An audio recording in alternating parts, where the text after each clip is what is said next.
Hey guys, welcome to Brad's Crazy Life. What we're going to go over today is that first day on the job, what you're actually going to be expecting, what the feelings that I had inside from pulling into the parking lot all the way up until the end of the shift. Now, my first day was actually kind of crazy, but first thing you're going to do when you wake up, put on that uniform, you kind of look at yourself in the mirror just like everybody else does. And then what you're going to do is you're going to get to the prison. Now, anybody that ever tells you that they had no fear or they wasn't nervous or any of that stuff, they're flat out lying to you. Everybody's going to be nervous, especially when you start seeing those big fences. Now, what happens is you'll go in, you'll come through one door, you have to be buzzed in. And then once you get buzzed in, you're going to come into another room that's going to have two officers in it. Now, what that's going to do is one's going to be putting down your name and a badge number if you have one at that time, because you're in training. You don't have one, so they're just going to put down your last name. And then they're going to run you through the metal detector. Now, what they're looking for is anything metal that you're bringing in, any kind of contraband that they can find, mainly cell phones. They're trying to find cell phones because cell phones are the #1 seller in prisons.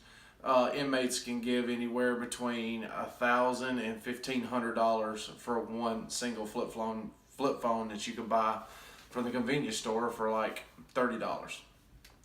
So they're trying to catch you with the cell phones. Now, I'll give you a story of how actually a correctional officer got one in and got caught. Actually, she got, I think, around 30 in doing this one trick, and that's not good.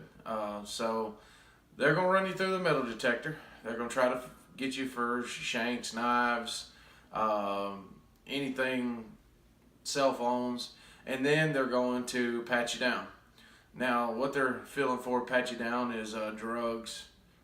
They've caught correctional officers with money actually taped to their thighs. They've caught a lot of people doing a lot of crazy things. I've never brought anything into an inmate, but I know a bunch of people that have, and it's pretty bad because most of the contraband that comes into prison comes in through the COs. Everything from cigarettes to drugs to money to cell phones, anything like that. Now, you're going to run through, get patted down, run through the metal detector, and then you're going to run down a long hallway until you get to the door. Now, when you get to this door, you're going to have all your employees standing there waiting on the shift so that you can all walk down together. And then you're going to walk down this probably anywhere between, it's probably about 600 yards of concrete pad between the entrance of the building and the actual pods where they actually keep the inmates. Now, when you're in training, I know what they did with us is they actually brought us in around noon so that we could actually feed the chow hall. The first thing that ever happened to me was I'm standing in line, I'm making sure the inmates aren't switching seats, passing food, tucking food in their shoes, that sort of thing. And an inmate actually was on synthetic marijuana. They call it K2 in Florida. And he was going crazy. And I actually me and another officer had to actually take this inmate and put him on the ground and hold him there. And he was fighting both of us and then once we got him on the ground, he stepped on his back with his knee. And then I was able to run out and say help, and we were able to get that inmate to confinement, and then eventually the medical, that way he could get the necessary medication to get off of it. Mainly time is the only thing that's going to get him off of it, but that stuff makes inmates go crazy. Now, so that was a very trying day because, when you're brand new, you don't know what to expect. So we got done with feeding, and then you go in and you actually meet the captains, the sergeants, and they assigned you a dorm. Now, when you walk into a dorm, you're going to have to be let in by radio. So you're going to have to call them over the radio and tell them to 56 your back door, or whatever terminology you use to let the officers know that you're at the back door, because they're not going to hear you. And they're going to come out and you're going to exchange equipment. You're going to exchange keys. You're going to exchange everything that you're going to need for that night on duty. Now, while you're there, mainly as a trainee, you're going to basically do count. You're going to do searches, inspections. You're going to learn the lingo. You're going to figure out how inmates talk. You're going to figure out how they manipulate people. And you will get manipulated. I know I was personally. But you got to learn how to recognize it and how to do other things.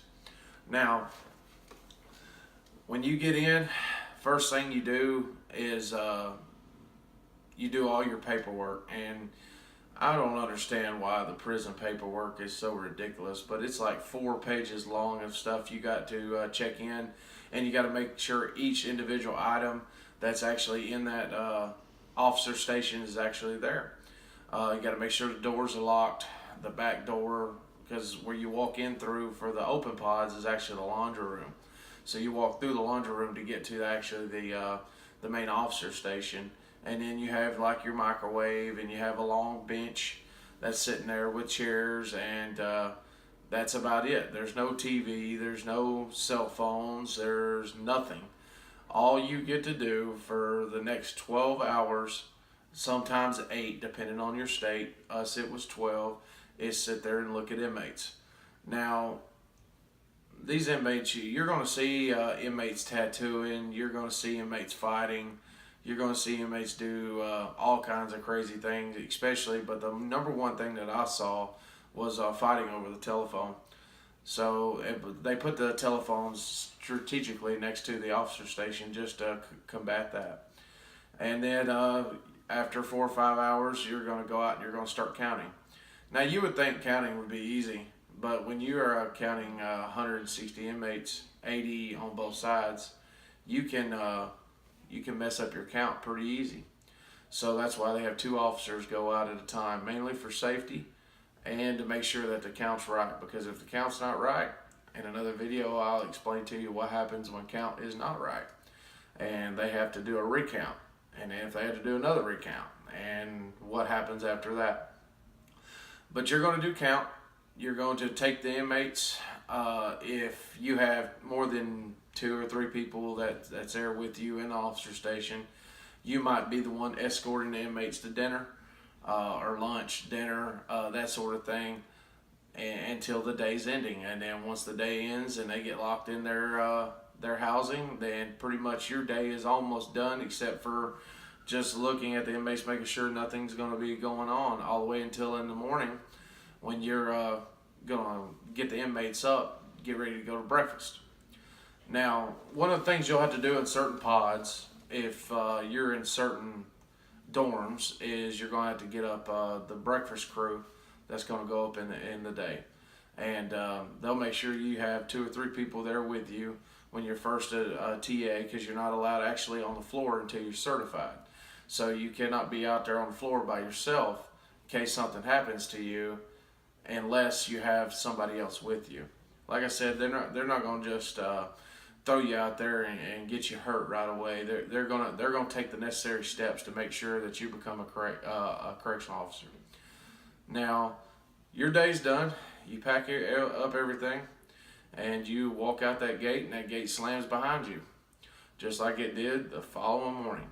And you get up and you do that all over again. And for me, I was actually a trainee for about 5 months, because the class went right before me the day that I actually went into the prison. So I was actually there for 5, maybe even 6 months before I actually started correctional officer school. So that's where we're going to end the video. I want to thanks for everybody for the comments. Like, share, subscribe to this video. This is Brad's Crazy Life.